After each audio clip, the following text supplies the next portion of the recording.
Our sponsors: The Finkley Experience, HBCU First, The Jamal Bakes Morning Show, J&J Leadership Academy.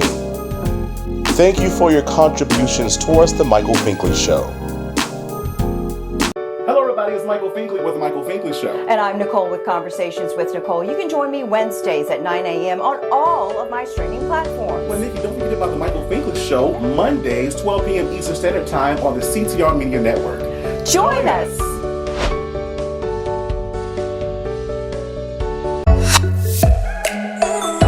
Francis Chule. I play Pierce in Invasive on Tubi, and you're watching The Michael Finkley Show.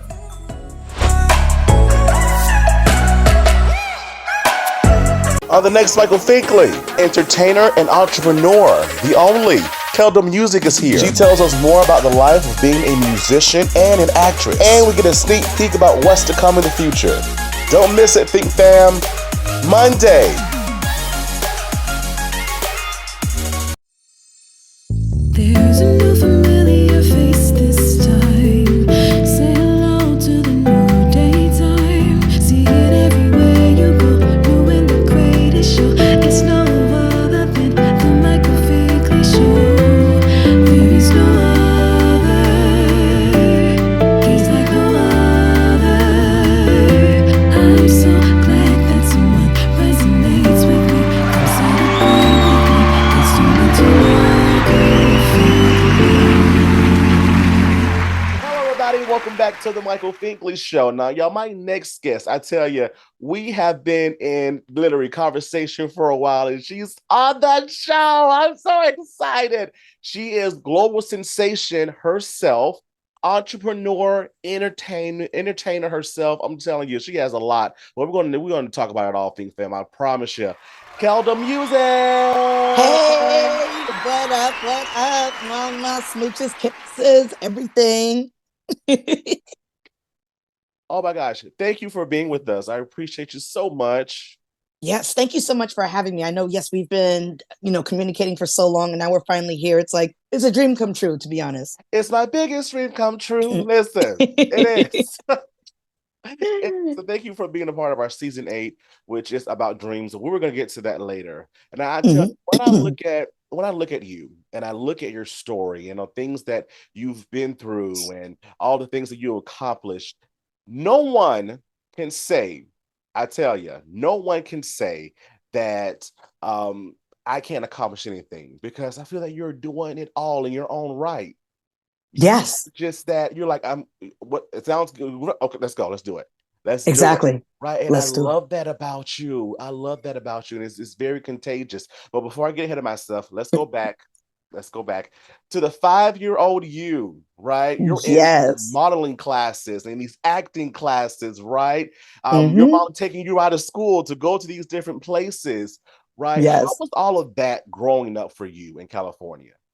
It was, I kind of thought that's what was supposed to happen, because as a kid, you don't know any better. You're just like, okay, I'm going to school. Okay, I'm being taken out of school to do this and that. Okay, I'm going to the daycare. Okay, I'm going to, an extra curricular activity or whatever. You just think that's how your day-to-day life is. But it wasn't until my mom started taking me with her to work, and she used to hide me in her office under her desk, and she used to throw all her medical papers at me because she worked at a hospital. She used to toss me all her medical papers, and she's like, here, just play with this, whatever, until it's time to take you to your acting class across the street. And so, she gets in around 8, and then the rest of her employees would come in like around 8:30 or 9 o'clock. And they're like, Wendy, is this your daughter? Oh, okay. What's going on today? And my mom will just say something like, oh, my husband had work, so, I had to watch her. But really, she's doing this to kill 2 birds in 1 stone by, being able to conveniently take me to my acting class, which was in the same city where she was working. So that right there is when, I woke up and I was like, okay, this is not real. This doesn't happen to every child. You know what I mean? So, but I'm so glad I went through it, and I'm so glad that I'm, here today to where I could even tell this story, because I always look at it as, hey, whatever happened in your life, whatever journey you went through, that's what happened. And it's a story. And that story could turn into a movie, could turn into a series, whatever the case may be, because other people will just still find it fascinating. It's interesting. So, yeah, that's what I went through as a child. And, it wasn't the norm. And again, being taken out of school and going to all these auditions and going to different acting and modeling classes and just interacting with people who are older than you has really taught me a lot. And it's just something that I'll never regret. I'm so glad I went through it. It's amazing when you hear other people's stories and how they progress within their experience of life, right? Hmm. And so because it makes us who we are as individuals. You Hmm. mentioned your parents, you mentioned your mom, right? Did you find that grind aspect from them? You know what? They definitely were grinders because my dad worked for the city and then my mom worked for the hospital. And let me tell you something, as Black parents, they were like, we are not going to be a stereotype. We're going to make sure that we have a roof over our children's head, food on the table, clothes on their back. And we're going to get it through working hard. And it was so funny. My parents actually used to make fun of each other saying, you didn't work OT today. You didn't work OT today. They would really go back and forth competing against each other about who worked more OT. And they didn't know, my brother and I knew what they were talking about, but I knew it. I was like, oh, they're talking about overtime. They're talking about making more money. That's what's keeping this internet on. That's what's keeping the lights on. That's what's keeping, this jersey on my back to play soccer after school. You know what I mean? So I definitely got the grind, especially from my dad. He was always, I'm talking about working hours and hours and hours a day. And then same thing with my grandma, who worked, she was like the assistant to the superintendent at a university. And she was just busy every day, just paperwork, just phone calls, errands here and there. And yeah, I think that's just where I get that mentality, that hustle mentality from. And I tell you, it shows because, in reading your information and doing research, I'm like, wow, she does this, and then she does this, and she goes across the street and does this, right? it's just, you're in your lane, right? And it Yeah. all makes you who you are as an individual. So let's just dive into it, shall we? So Yes. definitely, which came first? Was it the music? Was it the acting? Was it the fashion? Or was it kind of like a mixture of all and it kind of found its own lane as you went on? Oh, yes. So definitely as a kid, started off with acting, reading monologues, commercials, and eventually, dabbling a little bit into fashion, learning how to walk the runway, doing makeup, wearing different outfits, posing. People always tell me, they're like, oh my God, you're amazing in front of the camera. And then later, music came into play because I started writing. I'm always on the computer and I'm always like writing stories to myself. Then I started writing poetry, and I used to like, on binder paper, I used to just write, just a whole bunch of crap and staple it together and call it a book and put a sticker on it and say, My Little Pony and Dog. Next book. Okay, next book, and that's where I got the bug for writing. And from there, that's when I caught the spark to do music because someone once heard me rap and they were like, You're pretty good at that. Not so much singing, you're okay, but rap, you're pretty good at. So that's when I started pursuing that more. And officially in 2005 is when I released my first album called Shut Up Listen, hip hop album, you know what I'm saying? And oh gosh, it was a fun journey starting out. And you got to deal with all the politics, you got to deal with people who are not used to seeing a female rapper in a while, ever since artists like Eve, Foxy Brown, Lil Kim, the Brat, since they took a little break, the market was a little bit empty before Nicki Minaj came out. And so just there was a bunch of female rappers and I was one of them. And we were all just trying to figure out ways, and outlets to really get ourselves out there. And it was hard. And if it weren't for Nicki Minaj coming out, a lot of us wouldn't be here today because she really took the bullets and opened the door and went through all the challenges and obstacles as a new female rapper. And it just created a foundation for us to step into. I love that you found your niche in your lane. Yeah. But in discovering that though, why Yeah. the genre of hip hop? because you're a Mm-hmm. very creative being, right? So why Mm-hmm. this genre?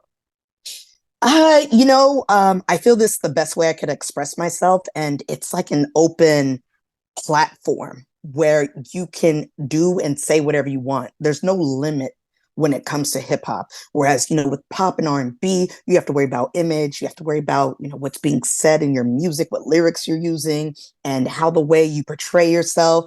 Um, but with hip hop, it's just like you can do whatever. You could say whatever. It's an open platform to just do whatever you want, and you don't have anyone judging you. And I think also too, for me, being just like I'm just like a weirdo. At least that's what my mom used to call me. She's like, "You weird." But for me, it's like I could be that within hip hop. I could be myself. I don't have to put on this image that I'm not, this squeaky clean girl image. I could just be whatever I want. And I think that's for me, that's what brings joy for me when it comes to hip hop music. I love it. I love it. I love it. I love it. So did you ever imagine when you started your music career that your music would be on Housewives of Atlanta, the Bad Girls Club, the Real World? Did you imagine that? Did you see No, that? not at all. And you know what? Like when I was younger, just getting into the music industry, we didn't know anything about music placements, syncing, or licensing. We don't know what that is. We're just like, hey, get signed to a label and all of that will be taken care of. Right. You know what I mean? But as I wisened up in the industry and started learning the ropes and working behind the industry and wearing the management hat for myself, that's when I started to learn about, syncing and licensing and placements and learning, okay, that is actually where you can make a lot of money. Aside from booking shows, and back then, aside from selling CDs or whatever, before streaming took over, that's where you can make a lot of money. Until this day, you can make a lot of money from streaming. So it was hard to imagine at first, but my first placement was it was Sony Entertainment. It was a movie called Please Give, starring Amanda Peet, and they placed my song "Wait Up" on there, and that was from the Diva album. And the production company, they told me, they said, hey, we're going to use your song. Of course, they uh gave that money, you know what I'm saying? And me and my business partner, we went to the IMAX theater in San Francisco to go see it. And I remember we were just waiting the whole time for the song to come on, and we were the only ones. When we heard the song, we're like, ah! Everyone's like, I'm like, that's my song, that's my song on there. Right. So Oh it my was, word. I love that. I love that. It's I can only imagine that feeling. Like yeah, literally only imagine that feeling of like you're watching this incredible film and it's like my song is up here. Don't you tell me to shush. right. Because I'm gonna scream. I Ex- worked hard on this song. No, you gonna exactly. you gonna listen. You gonna listen to it. We're gonna listen to it together.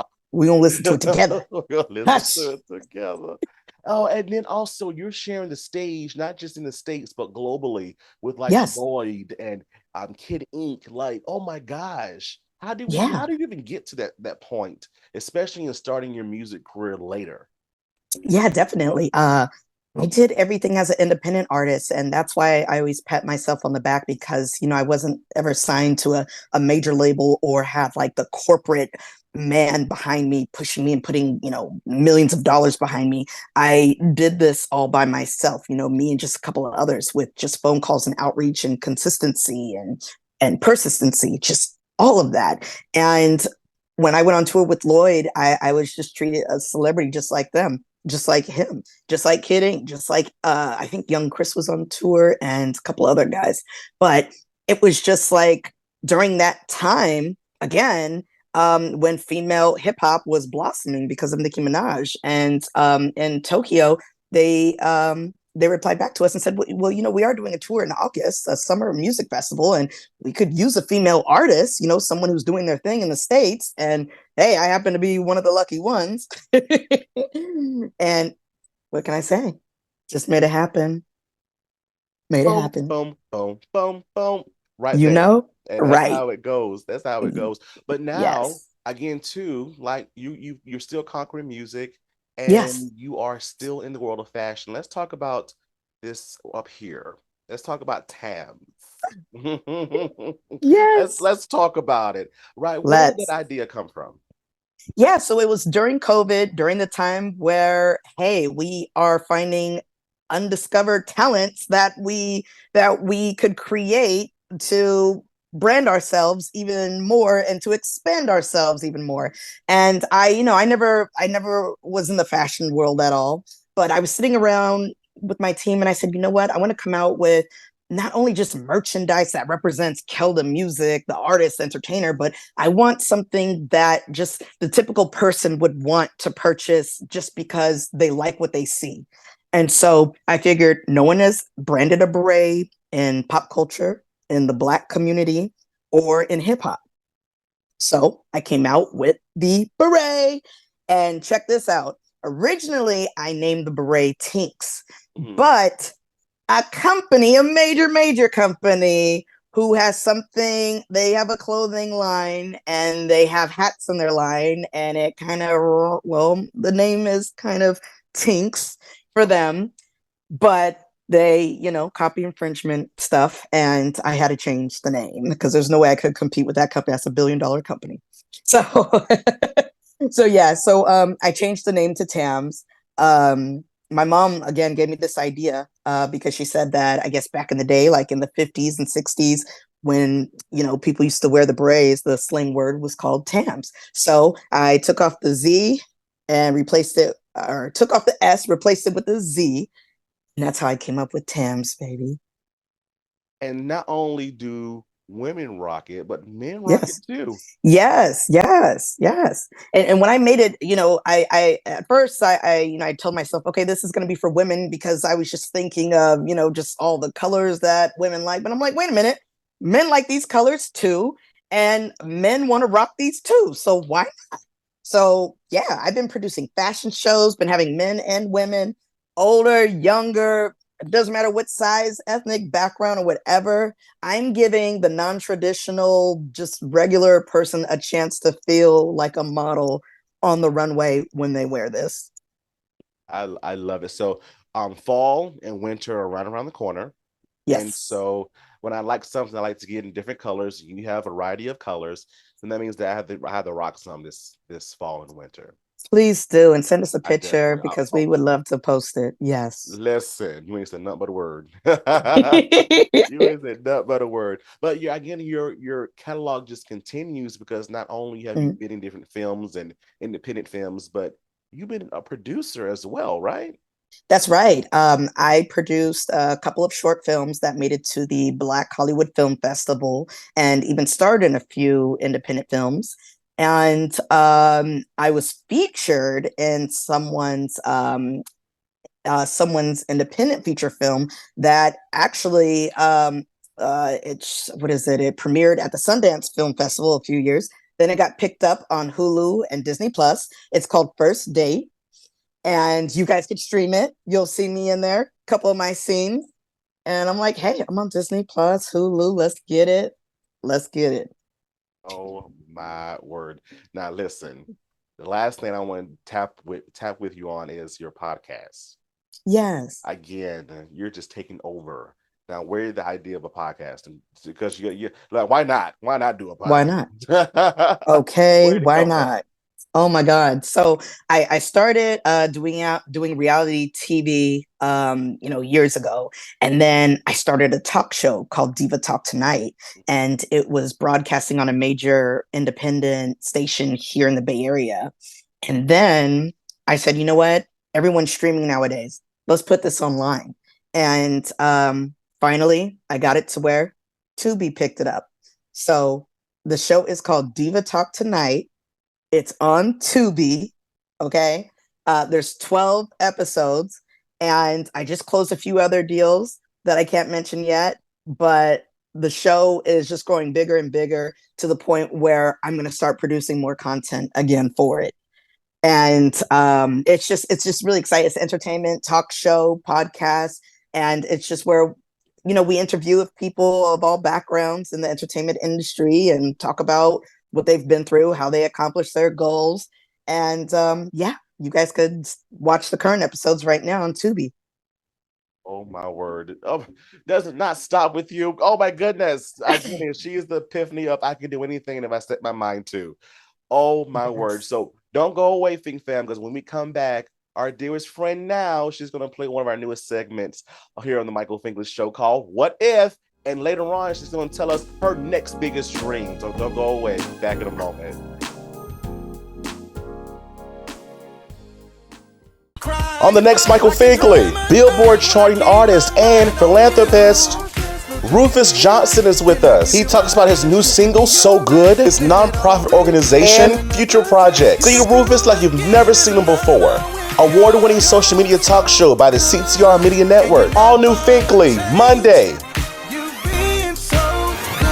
HBCU First. HBCU First Incorporated is a 501c3 nonprofit organization. HBCU First is a student-led community advancing the well-being and economic participation of America's Black youth. As the leading HBCU internship and mentoring academy, we empower elite students from 70-plus historically Black colleges and universities with in-demand college-to-career skills. For more information, visit their website, www.hbcufirst.com. Hello everybody, it's Finkley from the Finkley Experience. We're an educational consulting firm that specializes in first-generation education. So we assist students with their college and career endeavors. We train school administrators on the state of first-generation students. And also, we partner with colleges and universities to assist with their first-generation population for easy transition from high school to college. So if you're looking for a presenter or speaker that presents on these topics and so much more, visit our website at thefinkleyexperience.com and learn about all that we do. We're looking forward to working with you.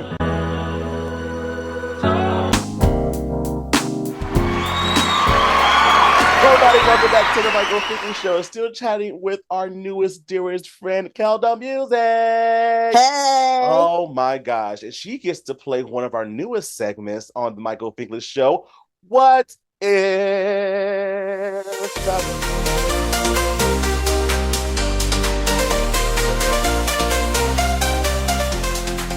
Now, so with what if, right? We asked the question, you have done so much thus far, right? With music, fashion, all the things, right? Podcasting, everything. Your show's on Tubi. Listen, you are just fantastic. But if you did not accomplish any of these things, what would you be doing? Ooh, that's a good question. You know what?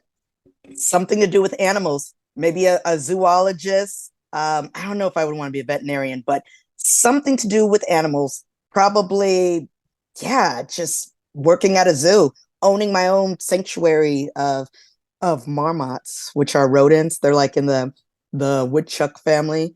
I mean, that sounds kind of weird, but yeah, I would own like a sanctuary of that, and I would open it up as, you know, a tourist spot for people to come and feed the marmots and take pictures. And then I also would, you know, throw in some red pandas in there. I like exotic animals. So anything to do with animals is something that I would pursue, because I feel that animals are human too, you know, and I love them. So shout out to Ziki, my little Maltese. But yeah, something to do with animals if I wasn't doing this entertainment stuff. Oh, I would have never guessed that. I would have never ever guessed that. Where'd the love of animals come from? When I was a kid, I had cats and dogs, and let me tell you something, the cats would just have like 3 litters a year, and the litters would be like 5 to 6 cats. I had like a cat farm. I might as well be a cat lady.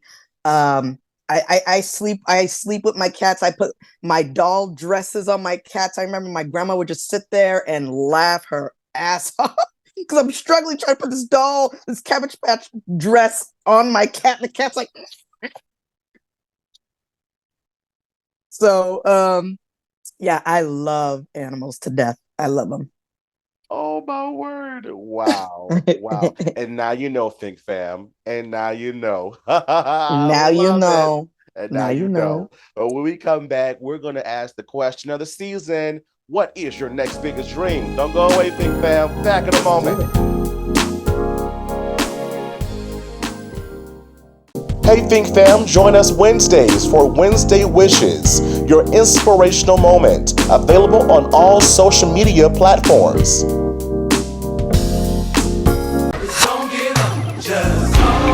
what's up, everybody? This is your boy Kenny Lewis of Kenny Lewis and One Voice, and you're watching my boy Michael Finkley on the Michael Finkley Show.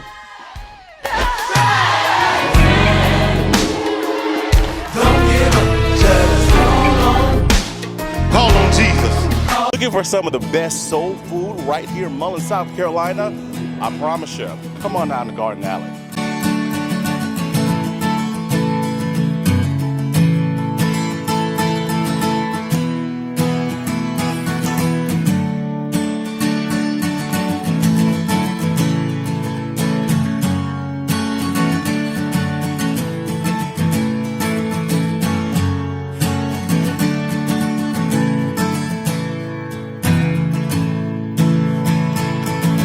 Our grape salad's fabulous, our water gate, our potato salad, our chicken is fresh, macaroni and cheese is salted to perfection. I haven't found anything that's not great. Best ever. Banana pudding, cakes, pies. Yeah. Selection is huge. Garden Alley is an awesome place to eat. I really love it. Come by and see the amazing staff at Garden Alley, downtown Mullins. Hi guys, welcome to Awaken. We wanted to serve the city of Mullins. We are church owned, and we felt like a coffee shop was such a huge need in the city of Mullins. There's nowhere for people to just come, get a cup of coffee, sit with friends, maybe do some work on the laptop. And so we feel like it was a service that we could give back to the city. Well, our hope is that people will feel calm, that they'll feel welcome, that it'll be a place where they can come and just clear their mind. We come here twice a day. That's how good their smoothies, their coffee, their lattes, frappes, delicious. Oh, I love the atmosphere here. If I had time to come and just sit and relax, I would. It's awesome. One thing that I really love about it being here is just the cozy environment. It's so inviting. I can come in here and I can get my schoolwork done, a good coffee and a good meal. But I'm just really thankful that they're here and that I have a good place to go. We're open Tuesday through Friday from 7 a.m. to 2 p.m. and Saturday from 8 a.m. to 2 p.m. Awaken Coffee Bar, downtown Mullins. On the next Michael Finkley, Billboard charting artist and philanthropist, Rufus Johnson is with us. He talks about his new single, So Good, his nonprofit organization, Future Projects. See Rufus like you've never seen him before. Award-winning social media talk show by the CTR Media Network. All new Finkley, Monday.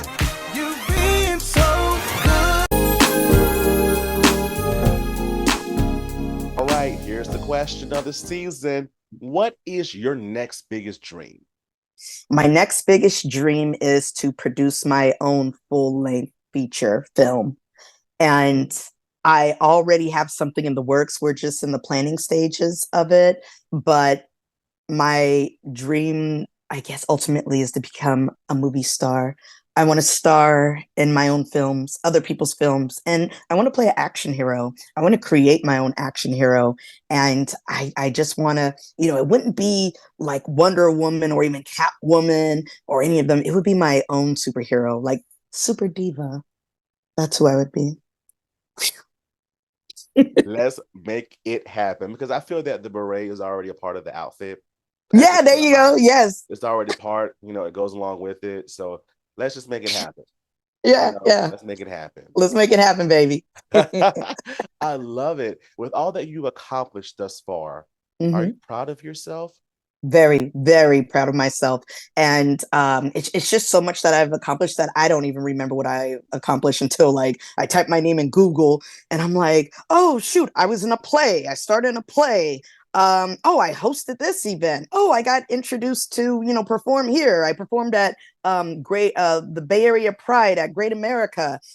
I'm just part of so many families and so many brands. And that's the way I love it, because I feel that I am a brand, and you are as a musician, actor, whatever. You're your own entity, and you have to treat yourself like that when you collaborate with other brands, and be this professional business that people want to collaborate with.